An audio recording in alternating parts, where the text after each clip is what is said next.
ਅਕਾਲ ਜੀ। ਸਭ ਤੋਂ ਪਹਿਲੇ ਤੇ ਸਾਰਿਆਂ ਨੂੰ ਅੱਜ ਬੰਦੀ ਛੋੜ ਦਿਵਸ ਦੀ ਬਹੁਤ ਬਹੁਤ ਬਹੁਤ ਵਧਾਈ ਹੋਵੇ। ਅਸੀਂ ਭੁੱਲ ਜਾਂਦੇ ਆ ਚੀਜ਼ਾਂ।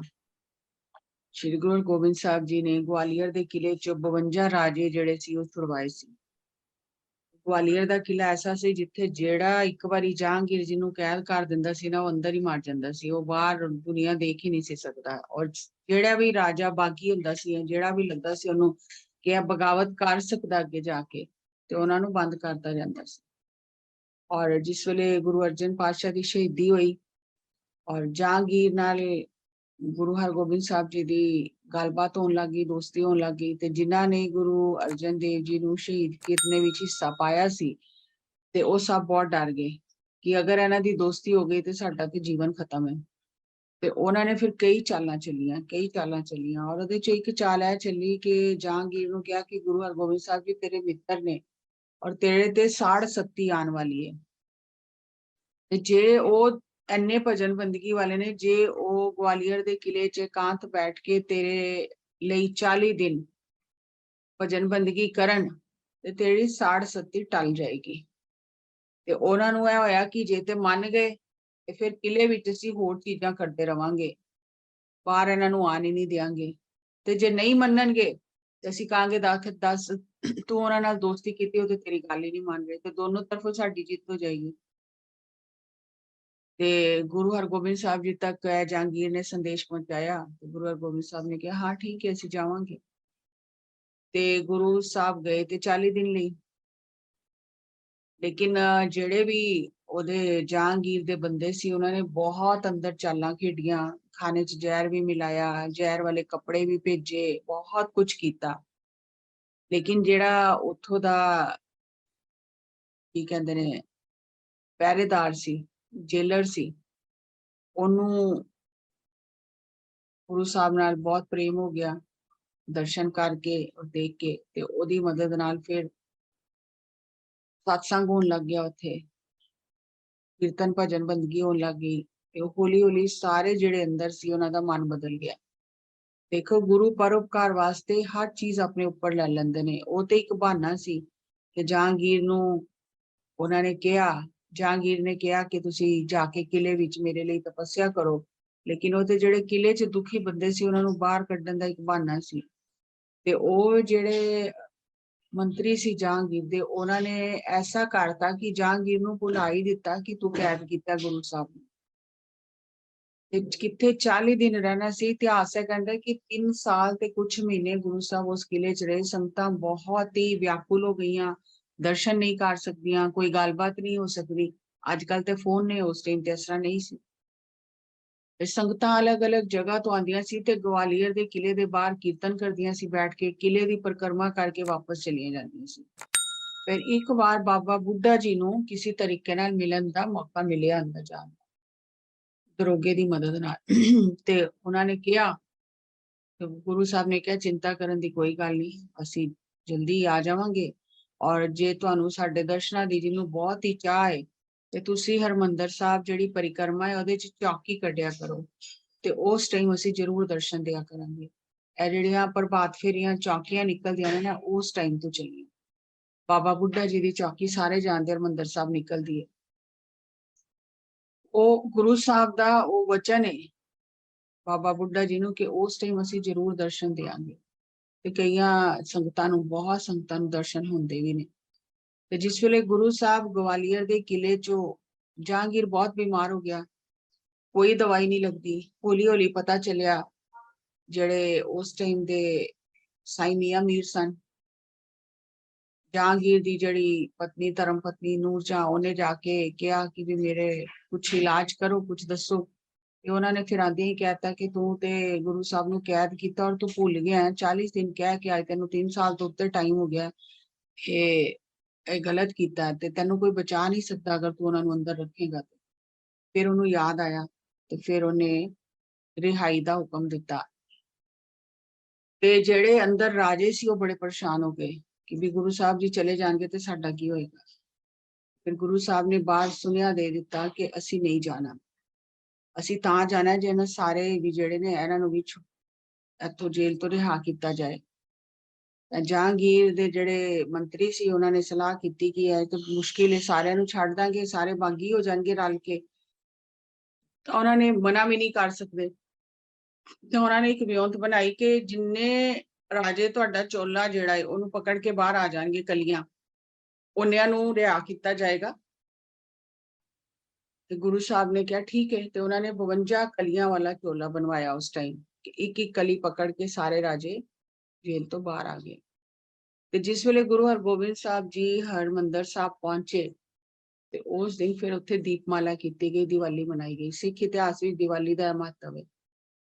वैसे असी शुरू तो मनाने दिवाली के रामचंद्र जी 14 साल के बनवास तो बाद वापस अयोध्या आए, तो अयोध्या वासियों ने दिवाली मनाई। लेकिन जिहड़ी हरमंदर साहब दिवाली मनाई जाती है वो बंदी छोड़ दिवस ते मनाई जाती है कि उस दिन गुरु साहब वापस आए सी हरमंदर साहब ग्वालियर के किले तो। ते सारिਆਂ ਨੂੰ बहुत-बहुत ਵਧਾਈ ਹੋਵੇ बंदी छोड़ दिवस की। सानू अपने इतिहास का पता होना चाहिए। हुण इत्थे बहुत सारिया चीज़ां समझण वाले टॉपिक ते मैं कोई होर लिया सी, पर एन मूवमेंट ते मैनूं याद आ गया तो मैं चेंज किया कि कोई भी सानू औकड़ आंदी है ना ते असीं बैठ के रोन लग जाने आ कि साडी ते किस्मत ही खराब है, पता नहीं किहड़े कर्म कीते ने। लेकिन देखो गुरु साहब परोपकार लई जेल च भी रहे और उन्होंने उत्थों दा पूरा वातावरण बदल दिता। अज वो जेल गुरुद्वारा बन गई है जिन्होंने ग्वालियर का किला ही कहा जाता है और उत्थे हर साल दिवाली मनाई जाती है। ते जेड़ा भी सतपुरुष होंदे ने, गुरु होंदे ने ना, वो हर मौके का फायदा उठाते हैं। ते हर मौके विच जिथे भी होंदे ने आस पास ऐसिया तरंगा हो जाती कि परोपकारी होंदा, कई लोगों के कल्याण हो जाता। उन्हें राजे तो कभी बाहर निकल ही नहीं सी सकते, उन्हें अंदर ही मर जाना सी। ऐसे ऐसे खूंखार एक डाकू सी अंदर जिहदे ते कई कतलों का केस चल रहा सी। ਉਹਨੂੰ ਜੰਜੀਰਾਂ ਨਾਲ ਬੰਨ ਕੇ ਰੱਖਦੇ ਸੀ ਕਿਉਂਕਿ ਅਗਰ ਉਹ ਕਿਸੇ ਨੂੰ ਵੇਖ ਵੀ ਲਵੇ ਤੇ ਉਹਨੂੰ ਮਾਰ ਦਿੰਦਾ ਸੀ ਤੇ ਉਹਨੂੰ ਜੇਲ੍ਹ ਦੇ ਅੰਦਰ ਵੀ ਜੰਜੀਰਾਂ ਨਾਲ ਬੰਨ ਕੇ ਰੱਖਦੇ ਸੀ। ਜਿਉਂ ਜਿਉਂ ਜੇਲ੍ਹ ਦੇ ਅੰਦਰ ਪਾਠ ਪੂਜਾ ਸਿਮਰਨ ਕਥਾ ਹੋਈ, ਉਹ ਵਾਈਬ੍ਰੇਸ਼ਨ ਚੇਂਜ ਹੋਈਆਂ, ਉਹਦਾ ਮਨ ਬਦਲ ਗਿਆ। ਉਹਨੇ ਰੋ ਰੋ ਕੇ ਮਿੰਨਤਾਂ ਕੀਤੀਆਂ ਦਰੋਗੇ ਦੀਆਂ ਕਿ ਮੈਂ ਇੱਕ ਵਾਰੀ ਦਰਸ਼ਨ ਕਰਨੇ ਨੇ। ਉਹਨੇ ਕਿਹਾ ਮੈਂ ਤੈਨੂੰ ਦਰਸ਼ਨ ਨਹੀਂ ਕਰਾ ਸਕਦਾ, ਤੈਨੂੰ ਮੈਂ ਖੋਲ ਕੇ ਜੇ ਬਾਹਰ ਲੈ ਗਿਆ ਤੇ ਤੂੰ ਤੇ ਮਾਰ ਦੇਣਾ ਸਾਰਿਆਂ ਨੂੰ ਤੇ ਮੇਰੀ ਨੌਕਰੀ चली जानी। तो उन्हें जो कहा कि बिल्कुल ऐसा नहीं करांगा, मैं एक बार गुरु साहब के दर्शन करने। फिर वो भी आया, उन्हें दर्शन किए, ओदा भी मन बदल गया। मन तो पहले ही बदल गया सी ते बहुत उन्हें शांति मिली गुरु साहब के दर्शन करके। ते ऐसे बहुत सारिया चीज़ां गुरु जिहड़े हुंदे ने वो परोपकार करन लई जांदे ने और इसलिए असीं बंदी छोड़ दिवस मनाने आ। अज दा जिहड़ा टॉपिक सी अज उहदे ते चलने अगे कि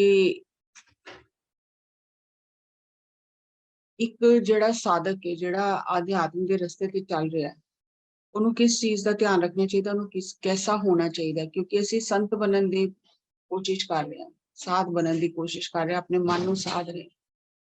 ते फरीद जी का यह शब्द है, सारिया ने सुनिया होगा, कई बार सुनिया होगा, दिलों मुहब्बत जिन सही सचिया, जिन मन होर मुख होर से कांडे गचिया। कि अगर असी अपने आप को तोलना चाहते हैं कि असी अध्यात्म के रस्ते ते चल रहे नहीं चल रहे, तो सब तो पहला है कि जिन्होंने दिलों प्यार है परमात्मा नाल, सही दिल नाल जुड़े हुए ने, ओही सच्चे ने, सच्चे साधक ने, सच्चे संत ने। जिन्हों का मन विच कुछ हो रहे, मूह विच कुछ हो रहे, वो कच्चे ने, पक्के नहीं, हो कच्चे ने। ते असी यह देखना है कि अगर असी अध्यात्म के रस्ते ते चल रहे हैं तो असी पक्के हैं कि कच्चे हैं। जे ते मन विच साडे कुछ हो रहे और मुंह विच कुछ हो रहे, बोल कुछ हो रहे हैं, सोच कुछ हो रहे हैं, तो असी कच्चे हैं। ये बहुत ही वड्डी परीक्षा कहा जाए या सावधानी कहा जाए, एक जिहड़ा भी इस रस्ते ते चल रहा उन्होंने रखनी चाहिए। क्योंकि असी लोकां नूं खुश करन लई एवें ही कुछ ना कुछ बोलते रहने, हाँ ठीक है कर देंगे, हाँ हो जाएगा, मैं जरूर करांगा। सानू पता असी नहीं करना, असी नहीं कर सकते, लेकिन ओदा मन ना खराब होए, असी लोकां दा मन रखण लई हाँ हाँ करते जाने आ। ते बानी कह रही है कि जिहदे मन विच कुछ हो रहे, मुख विच कुछ हो रहे, वो कच्चा है, पक्का नहीं है। वो ते कच्चियां दी कोई जगह नहीं अगे। पक्के दाने जिहड़े ने ना वो नहीं उगदे, उन्हां नूं फिर बार बार धरती ते आना नहीं पैंदा। लेकिन ਜਿਹੜੇ ਕੱਚੇ ਹੁੰਦੇ ਨੇ ਨਾ ਉਹਨਾਂ ਨੂੰ ਬਾਰ-ਬਾਰ ਆਣਾ ਪੈਂਦਾ ਕਿਉਂਕਿ ਉਹਨਾਂ ਨੇ ਅਜੇ ਸਬਕ ਸਿੱਖਿਆ ਹੀ ਨਹੀਂ। ਹੁਣ ਅਗਰ ਇਹ ਹੀ ਇੱਕ ਪੰਕਤੀ ਸਾਡੇ ਦਿਲ 'ਚ ਵਸ ਜਾਏ ਔਰ ਸਾਰਾ ਦਿਨ ਸਾਡੇ ਧਿਆਨ 'ਚ ਇਹ ਚੀਜ਼ ਰਹੇ ਕਿ ਮੈਂ ਮਨ ਵਿੱਚ ਕੁਛ ਹੋਰ ਔਰ ਮੂੰਹ ਵਿੱਚ ਕੁਛ ਹੋਰ, ਇਹ ਨਹੀਂ ਕਰਨਾ। ਜੋ ਜਿਸ ਤਰ੍ਹਾਂ ਗੱਲ ਹੈ ਮੈਂ ਉਸ ਤਰ੍ਹਾਂ ਕਰਨੀ ਜਾਂ ਮੈਂ ਚੁੱਪ ਹੀ ਰਹਿਣਾ, ਮੈਂ ਬੋਲਣਾ ਹੀ ਨਹੀਂ, ਹਾਂ ਨਾ ਕਰਨੀ ਹੀ ਨਹੀਂ। ਤੇ ਜੇ ਮੈਂ ਹਾਂ ਕਰਨੀ ਹੈ ਤੇ ਫਿਰ ਜੋ ਵੀ ਹੋ ਜਾਏ ਫਿਰ ਮੈਂ ਉਹਨੂੰ ਪੂਰਾ ਕਰਨਾ। ਕਿੰਨੀ ਵੱਡੀ ਇਹ ਸਿੱਖਿਆ ਹੈ ਫਰੀਦ ਜੀ ਦੀ ਕਿ ਤੂੰ ਖੁਦ ਨੂੰ ਤੋਲ ਕੇ ਦੇਖ ਤੇ ਸਹੀ, ਤੂੰ ਕੱਚਾ ਹੈ ਕਿ ਪੱਕਾ ਹੈ। ਤੇ ਜੇ ਮਨ ਵਿੱਚ ਕੁਝ ਹੋ ਰੇ ਔਰ ਮੂੰਹ ਵਿੱਚ ਕੁਝ ਹੋ ਰੇ ਤੇ ਫਿਰ ਤੇ ਕੱਚਾ ਹੀ ਹੈ, ਫਿਰ ਪੱਕਾ ਨਹੀਂ, ਫਿਰ परमात्मा ਨਾਲ ਤੇਰੀ ਮੁਹੱਬਤ ਨਹੀਂ ਹੈ। ਕਿਉਂਕਿ ਜਿਹਦੀ परमात्मा ਨਾਲ ਮੁਹੱਬਤ ਹੈ ਉਹ ਤੇ परमात्मा ਦੀ ਸ੍ਰਿਸ਼ਟੀ ਨੂੰ ਵੀ ਪਿਆਰ ਕਰੇਗਾ। ਉਹ ਕਿਸੇ ਨੂੰ ਧੋਖਾ ਕਿਉਂ ਦੇਗਾ, ਬੇਈਮਾਨੀ ਕਿਉਂ ਕਰੇਗਾ, ਕਿਸੇ ਦਾ ਦਿਲ ਕਿਉਂ ਦੁਖਾਏਗਾ, ਕਿਉਂਕਿ ਉਹਨੂੰ ਤੇ ਸਾਰਿਆਂ 'ਚ परमात्मा ਨਜ਼ਰ ਆ ਰਿਹਾ। ਤੇ ਅਗਰ ਉਹ ਕਰ ਰਿਹਾ ਮਨ ਵਿੱਚ ਕੁਝ ਹੋ ਰਿਹਾ ਮੂੰਹ ਵਿੱਚ ਕੁਝ ਹੋ ਰਿਹਾ ਤੇ ਕੱਚਾ ਹੈ। ਫਿਰ ਅਜੇ ਉਹਨੇ ਬਹੁਤ ਸਾਧਨਾ ਕਰਨੀ ਹੈ, ਬਹੁਤ ਮਿਹਨਤ ਕਰਨੀ ਹੈ। ਅਗਰ ਸਾਡਾ ਧਿਆਨ ਖਾਲੀ ਇਸ ਪੰਕਤੀ ਵੱਲ ਹੀ ਰਹੇ ਨਾ ਤੇ ਸਾਡਾ ਜੀਵਨ ਬਦਲ ਜਾਏਗਾ। ਧਿਆਨ ਕਰਕੇ ਵੀ, ਸਵਾਧਿਆ ਕਰਕੇ, ਸੱਜਣ ਸੰਗਤ ਤੇ ਕਰਕੇ ਵੀ ਅਗਰ ਸਾਨੂੰ ਇਹ ਪਰੀਖਿਆ ਅਸੀਂ ਪਾਸ ਨਹੀਂ ਕਰ ਰਹੇ ਨਾ ਤੇ ਅਸੀਂ ਕੱਚੇ ਹੀ ਆ। ਕੱਚੇ ਦਾ ਮਤਲਬ ਹੈ ਕਿ ਜਿੰਨੀ ਅਸੀਂ ਤਪੱਸਿਆ ਸਾਧਨਾ ਕਰ ਰਹੇ ਹਾਂ ਧਿਆਨ ਕਰਕੇ, ਸਵਾਧਿਆ ਕਰਕੇ, ਸੱਜਣ ਸੰਗਤ ਤੇ ਕਰਕੇ, ਉਹ ਸਾਡੇ ਜਿਹੜਾ ਭਾਂਡਾ ਹੈ ਨਾ ਉਹਦੇ 'ਚ ਬਹੁਤ ਛੇਦ ਨੇ, ਉਹ ਲੀਕ ਹੋ ਰਹੀ ਹੈ। ਜਿੰਨਾ ਫਾਇਦਾ ਹੋਣਾ ਚਾਹੀਦਾ ਉਹਨਾਂ ਫਾਇਦਾ ਨਹੀਂ ਹੋ ਰਿਹਾ ਉਹਦਾ ਸਾਨੂੰ, ਕਿਉਂਕਿ ਉਹ ਨਾਲ એનર્ਜੀ ਸਾਡੀ ਜਿਹੜੀ ਹੈ ਇਹ ਮਨ ਹੋਰ ਮੁਖ ਹੋਰ ਕਰਕੇ ਉਹ એનર્ਜੀ ਸਾਡੀ ਵੇਸਟ ਹੋ ਰਹੀ ਹੈ। ਕਿਉਂਕਿ ਜਿਸ ਤਰ੍ਹਾਂ ਹੀ ਅਸੀਂ ਕੁਝ ਹੋਰ ਮਨ ਵਿੱਚ ਹੁੰਦਾ ਹੈ ਉਹ ਝੂਠ ਬੋਲਦੇ ਆ, ਦਿਲ 'ਚ ਕੁਝ ਹੋਰ ਹੁੰਦਾ, ਕਹਿੰਦੇ ਕੁਝ ਹੋਰ ਆ, ਤੇ ਸਾਡਾ ਅੰਦਰ ਦਾ એનર્ਜੀ ਸਿਸਟਮ ਹੀ ਸਾਥ ਛੱਡਣਾ ਬੰਦ ਕਰ ਦਿੰਦਾ ਕਿਉਂਕਿ ਉਹ ਜਾਣਦਾ ਹੈ ਅਸੀਂ ਸਾਡੀ ਆਤਮਾ ਤੇ ਜਾਣਦੀ ਅਸੀਂ ਝੂਠ ਬੋਲ ਰਹੇ ਹਾਂ। ਤੇ ਅੱਗੋਂ ਆਉਣ ਵਾਲੇ ਦਿਨ 'ਚ ਮੈਂ ਇੱਕ ਗੁਰੂ ਨਾਨਕ ਦੇਵ ਜੀ ਦੇ ਗੁਰਪੁਰਬ ਵਿੱਚ ਇੱਕ ਇਸ ਚੀਜ਼ ਨੂੰ ਮੈਂ ਪ੍ਰੈਕਟੀਕਲ ਕਰਨ ਦੀ ਕੋਸ਼ਿਸ਼ ਕਰਾਂਗੀ ਰਿਕਾਰਡ ਕਰਕੇ ਕਿ ਜਿਸ ਵੇਲੇ ਅਸੀਂ ਮਨ ਵਿੱਚ ਕੁਝ ਹੋਰ ਹੁੰਦਾ ਹੈ ਔਰ ਕਹਿੰਦੇ ਕੁਝ ਹੋਰ ਆ, ਝੂਠ ਬੋਲਦੇ ਆ, ਤੇ ਸਾਡਾ એનર્ਜੀ ਸਿਸਟਮ ਕਿਸ ਤਰ੍ਹਾਂ ਸਾਡਾ ਸਾਥ ਛੱਡ ਦਿੰਦਾ। ਬਹੁਤ ਹੀ ਵੱਡੀ ਸਾਡੇ ਲਈ ਸਿੱਖਿਆ ਹੈ ਕਿ ਜੋ ਮਨ ਵਿੱਚ ਹੈ ਮੂੰਹ ਵਿੱਚ ਵੀ ਉਹੀ ਹੋਣਾ ਚਾਹੀਦਾ, ਨਹੀਂ ਤੇ ਚੁੱਪ ਰਹੋ। ਚੁੱਪ ਰਹਿਣ ਨਾਲ ਘੱਟੋ ਘੱਟ ਤੁਹਾਡੀ ਖੁਦ ਦੀ એનર્ਜੀ ਤੇ ਬਚੀ ਰਹੇਗੀ, ਤੁਹਾਡਾ એનર્ਜੀ ਸਿਸਟਮ ਤੇ ਇੰਬੈਲੈਂਸ ਨਹੀਂ ਹੋਏਗਾ। ਲੇਕਿਨ ਅਗਰ ਅਸੀਂ ਇਹੀਓ ਕੁਛ ਹੀ ਕਰਦੇ ਰਾਂਗੇ ਮਨ ਵਿੱਚ ਕੁਝ ਹੋਰ ਮੂੰਹ ਵਿੱਚ ਕੁਝ ਹੋਰ ਤੇ ਦੂਸਰੇ ਨੂੰ ਫਰਕ ਪਏ ਨਾ ਪਏ ਸਾਡੀ ਖੁਦ ਦੀ એનર્ਜੀ ਖਤਮ ਹੁੰਦੀ ਜਾਏਗੀ ਔਰ ਫਿਰ ਸਾਨੂੰ ਬਿਮਾਰੀਆਂ ਲੱਗਦੀਆਂ ਨੇ। ਤੇ ਅਧਿਆਤਮ ਵਿੱਚ ਆ ਕੇ ਮੈਂ ਉਹਨਾਂ ਦੇ ਸਵਾਲ ਦਾ ਜਵਾਬ ਲਾਸਟ ਵਿੱਚ ਤੁਸੀਂ ਮੈਨੂੰ ਯਾਦ ਕਰਾਣਾ। ਅਧਿਆਤਮ ਵਿੱਚ ਆ ਕੇ ਬਹੁਤ ਸਾਰੇ ਅਸੀਂ ਕਹਿੰਦੇ ਨਾ ਪਹਾੜੀ ਚੜ੍ਹਨੇ ਆ ਤੇ ਸਾਈਡ ਤੇ ਖਾਈਆਂ ਬਹੁਤ ਹੁੰਦੀਆਂ ਨੇ, ਤੇ ਐਸੇ ਤਰ੍ਹਾਂ ਅਧਿਆਤਮ ਵਿੱਚ ਵੀ ਜਿਸ ਵੇਲੇ ਅਸੀਂ ਇਸ ਰਸਤੇ ਤੇ ਚੱਲਦੇ ਆ ਨਾ ਬਹੁਤ ਖਾਈਆਂ ਹੁੰਦੀਆਂ ਨੇ, ਬਹੁਤ ਸਾਰੇ ਐਸੇ ਗੱਡੇ ਹੁੰਦੇ ਨੇ ਜਿਹਦੇ 'ਚ ਅਸੀਂ ਗਿਰ ਜਾਂਦੇ ਆ ਔਰ ਫਿਰ ਉੱਠਣ 'ਚ ਬਹੁਤ ਟਾਈਮ ਲੱਗਦਾ, ਬਹੁਤ ਸਾਧਨਾ ਤਪੱਸਿਆ ਕਰਨੀ ਪੈਂਦੀ ਆ। ਅੱਜ ਅਸੀਂ ਉਹਨਾਂ ਤੇ ਗੱਲ ਕਰਾਂਗੇ। ਪਤਰੀ ਸਰ ਨੇ ਮੈਨੂੰ ਇੱਕ ਵਾਰੀ ਕੋਟੇਸ਼ਨ ਦੱਸੀ ਸ਼ੁਰੂ ਵਿੱਚ, if you meet a Buddha on the road kill him or he will kill you, ਕਿ ਅਗਰ ਤੁਹਾਨੂੰ ਬੁੱਧ ਮਿਲੇ ਰਸਤੇ ਤੇ ਚਲਦੇ ਹੋਏ ਤੇ ਉਹਨੂੰ ਮਾਰ ਦਿਓ, ਨਹੀਂ ਤੇ ਉਹ ਤੁਹਾਨੂੰ ਮਾਰ ਦੇਗਾ। ਤੇ ਮੈਨੂੰ ਬੜੀ ਹੈਰਾਨੀ ਹੋਈ, ਮੈਂ ਕਿਹਾ ਇਹ ਕੀ ਗੱਲ ਹੋਈ, ਅਸੀਂ ਤੇ ਤਰਸਨੇ ਆ ਕਿ ਕੋਈ ਮਿਲੇ ਸਾਨੂੰ ਐਸਾ ਬੁੱਧ ਪੁਰਸ਼ ਮਿਲੇ ਔਰ ਤੁਸੀਂ ਕਹਿ ਰਹੇ ਹੋ ਕਿ ਜੇ ਬੁੱਧ ਪੁਰਸ਼ ਮਿਲੇ ਉਹਨੂੰ ਮਾਰ ਦਿਓ, ਨਹੀਂ ਤੇ ਉਹ ਤੁਹਾਨੂੰ ਮਾਰ ਦੇਗਾ। ਇਹ ਜੈਨ ਕੋਟੇਸ਼ਨ ਹੈ, ਜਿਹੜੇ ਜੈਨ ਸਾਧਨਾ ਕਰਦੇ ਨੇ ਨਾ ਉਹ ਉਹਨਾਂ ਜੈਨ ਦੀ ਮਿਸ਼ਨ ਹੈ ਬੁੱਧਿਸਟ ਜਿਹੜੇ ਹੁੰਦੇ ਨੇ, ਕਿਉਂਕਿ ਉਹ ਕਹਿੰਦੇ ਨੇ ਕਿ ਹੁਣ ਅਸੀਂ ਉਹਨੂੰ ਮਾਰਨਾ ਕਿਸ ਤਰ੍ਹਾਂ, ਪਹਿਲੇ ਤਾਂ ਸਾਨੂੰ ਮਿਲੇਗਾ ਹੀ ਕਿੱਥੇ। ਮੈਂ ਅੱਜ ਸੋਚਿਆ ਕਿ ਮੈਨੂੰ ਗਲੀ 'ਚ ਬੁੱਧ ਮਿਲ ਜਾਏ ਤੇ ਮੈਨੂੰ ਮਿਲੇਗਾ ਹੀ ਕਿੱਥੋਂ ਬੁੱਧ, ਤੇ ਫਿਰ ਮੈਂ ਉਹਨੂੰ ਮਾਰਾਂਗੀ ਕਿਸ ਤਰ੍ਹਾਂ। ਤੇ ਇਹ ਅੰਦਰ ਦੀ ਗੱਲ ਹੈ ਕਿ ਜਿਸ ਵੇਲੇ ਅਸੀਂ ਅਧਿਆਤਮ ਦੇ ਰਸਤੇ ਤੇ ਚੱਲਨੇ ਆ ਤੇ ਜਿਹੜਾ ਵੀ ਸਾਧਕ ਹੁੰਦਾ ਨਾ ਉਹਦੀਆਂ ਅੱਖਾਂ ਤੇ ਪੱਟੀ ਬੰਦੀ ਜਾਂਦੀ ਹੈ। ਪੱਟੀ ਕਿਸ ਚੀਜ਼ ਦੀ ਬੰਦੀ ਜਾਂਦੀ ਹੈ? ਬਲਾਈਂਡ ਫੇਥ, ਅੰਧ ਵਿਸ਼ਵਾਸ ਹੋ ਗਿਆ ਉਹਨਾਂ ਨੂੰ ਕਿ ਬਸ ਹੁਣ ਐਨੇ ਹੀ ਮੈਨੂੰ ਪਾਰ ਲਗਾਣਾ, ਇਸ ਤੋਂ ਅੱਗੇ ਤੇ ਮੈਂ ਕੁਝ ਸੋਚ ਹੀ ਨਹੀਂ ਸਕਦਾ ਔਰ ਮੈਂ ਹੁਣ ਸੋਚਣਾ ਹੀ ਨਹੀਂ, ਬਸ ਇਹਦੇ ਪਿੱਛੇ ਚੱਲਦੇ ਰਹਿਣਾ। ਤੇ ਹੁਣ ਜਿਹੜਾ ਬੁੱਧ ਹੈ ਨਾ ਉਹਨੇ ਤੁਹਾਨੂੰ ਮਾਰ ਦਿੱਤਾ। ਹੁਣ ਕਿਉਂਕਿ ਤੁਹਾਡੀ ਆਪਣੀ ਬੁੱਧੀ ਚੱਲਣੀ ਬੰਦ ਹੋ ਗਈ, ਤੁਸੀਂ ਤੇ ਕਿਹਾ ਜੋ ਬੁੱਧ ਨੇ ਕਿਹਾ, ਜੋ ਕਿਸੇ ਨੇ ਕਿਹਾ ਮੈਂ ਉਹਦੇ ਪਿੱਛੇ ਚੱਲਣਾ। ਬੁੱਧ ਮਤਲਬ ਕੋਈ ਵੀ ਹੋ ਸਕਦਾ, ਮਾਸਟਰ ਹੋ ਸਕਦਾ, ਬੁੱਧ ਪੁਰਸ਼ ਹੋ ਸਕਦਾ, ਜਿਹਦੇ ਪਿੱਛੇ ਅਸੀਂ ਅੱਖਾਂ ਬੰਦ ਕਰਕੇ ਚੱਲਣਾ ਸ਼ੁਰੂ ਕਰ ਦਿੰਦੇ ਔਰ ਆਪਣਾ ਆਪ ਭੁੱਲ ਜਾਂਦੇ ਆ। ਤੇ ਕੋਈ ਵੀ ਸਾਧਕ ਜਿਹੜਾ ਹੁੰਦਾ ਨਾ ਅਗਰ ਉਹਨੂੰ ਕਿਸੇ ਨਾਲ ਜੁੜ ਗਿਆ ਨਾ, ਉਹ ਕਿਸੇ ਮਾਸਟਰ ਨਾਲ, ਤੇ ਅੰਧ ਵਿਸ਼ਵਾਸ ਉਹਦੇ ਤੇ ਹੋ ਗਿਆ ਤੇ ਬਸ ਹੁਣ ਉਸ ਮਾਸਟਰ ਨੇ ਉਹਦੀ ਬੁੱਧੀ ਤੇ ਪਰਦਾ ਪਾਤਾ। ਅਸੀਂ ਅਧਿਆਤਮ ਦੇ ਰਸਤੇ 'ਚ ਚੱਲਨੇ ਆ ਤੇ ਸਾਨੂੰ ਇਸ ਗੱਲ ਦਾ ਬਹੁਤ ਧਿਆਨ ਰੱਖਣਾ ਹੈ ਕਿ ਅਸੀਂ ਕਿਸੇ ਦੀ એનર્ਜੀ ਦੇ ਵਿੱਚ ਬਹਿ ਤੇ ਨਹੀਂ ਗਏ, ਉਹਨੂੰ ਕਾਪੀ ਤੇ ਨਹੀਂ ਕਰਨ ਲੱਗ ਪਏ, ਸਾਡਾ ਆਪਣਾ ਆਪ ਖੋ ਤੇ ਨਹੀਂ ਗਿਆ ਉਹਦੇ ਵਿੱਚ, ਤੇ ਬਲਾਈਂਡ ਫੇਥ ਨਹੀਂ ਕਰਨਾ, ਸਰੈਂਡਰ ਕਿ ਅਸੀਂ ਤੇ ਪੂਰੀ ਤਰ੍ਹਾਂ ਉਹਦੇ ਉੱਤੇ ਹੀ ਸਮਰਪਿਤ ਹੋ ਗਏ ਆ, ਬਸ ਸਾਡਾ ਸਭ ਤਨ ਮਨ ਤਨ ਉਹਦੇ ਲਈ ਹੈ, ਪਰ ਉਹ ਤੇ ਇੱਕ ਸਰੀਰ ਹੈ, ਤੇ ਸਰੀਰ ਦੇ ਨਾਲ ਸਰੀਰ ਦੀਆਂ ਕਮੀਆਂ ਜੁੜੀਆਂ ਹੋਈਆਂ ਨੇ, ਕਦੀ ਵੀ ਉਹਦੀ ਕੋਈ ਪਰੀਖਿਆ ਹੋ ਸਕਦੀ ਹੈ, ਉਹ ਭਟਕ ਸਕਦਾ ਹੈ, ਉਹਦੀ ਜ਼ਿੰਦਗੀ ਦੇ ਕੀ ਲੈਸਨ ਨੇ ਤੁਹਾਨੂੰ ਨਹੀਂ ਪਤਾ, ਲੇਕਿਨ ਤੁਸੀਂ ਪੂਰੀ ਤਰ੍ਹਾਂ ਉਹਦੇ ਸਮਰਪਿਤ ਹੋ ਗਏ ਤੇ ਤੁਸੀਂ ਭਟਕ ਜਾਓਗੇ। ਲਵ, ਪਿਆਰ, ਇੰਨਾ ਸਾਨੂੰ ਕਿਸੇ ਨਾਲ ਪਿਆਰ ਹੋ ਜਾਂਦਾ ਕਿ ਕਹਿੰਦੇ ਨਾ ਪਿਆਰ ਚੰਨੇ ਹੋ ਜਾਈਦਾ, ਅਧਿਆਤਮ ਵਿੱਚ ਵੀ ਅਗਰ ਅਸੀਂ ਕਿਸੇ ਨਾਲ ਇੰਨਾ ਪਿਆਰ ਕਰ ਲਈਏ, ਇੰਨਾ ਪਿਆਰ ਕਰ ਲਈਏ ਜਿਹੜਾ ਕਿ ਅਜੇ ਆਪ ਹੀ ਰਸਤੇ ਤੇ ਚੱਲ ਰਿਹਾ, ਇੱਥੇ ਕਿਸੇ ਬ੍ਰਹਮ ਗਿਆਨੀ ਨਾਲ ਗੁਰੂ ਨਾਲ ਪਿਆਰ ਦੀ ਗੱਲ ਨਹੀਂ ਹੋ ਰਹੀ, ਇੱਥੇ ਆਮ ਸਾਧਕ ਜਿਹੜੇ ਹੁੰਦੇ ਨੇ, ਜਿਹੜੇ ਇਸ ਰਸਤੇ ਤੇ ਚੱਲ ਰਹੇ ਨੇ, ਜਿਨ੍ਹਾਂ ਦੀ ਜੇ ਯਾਤਰਾ ਚੱਲ ਰਹੀ ਹੈ, ਫਿਰ ਅਸੀਂ ਪ੍ਰੇਮ ਚੰਦੇ ਹੋ ਜਾਂਦੇ ਹਾਂ ਉਹਨਾਂ ਦੇ ਵੀ।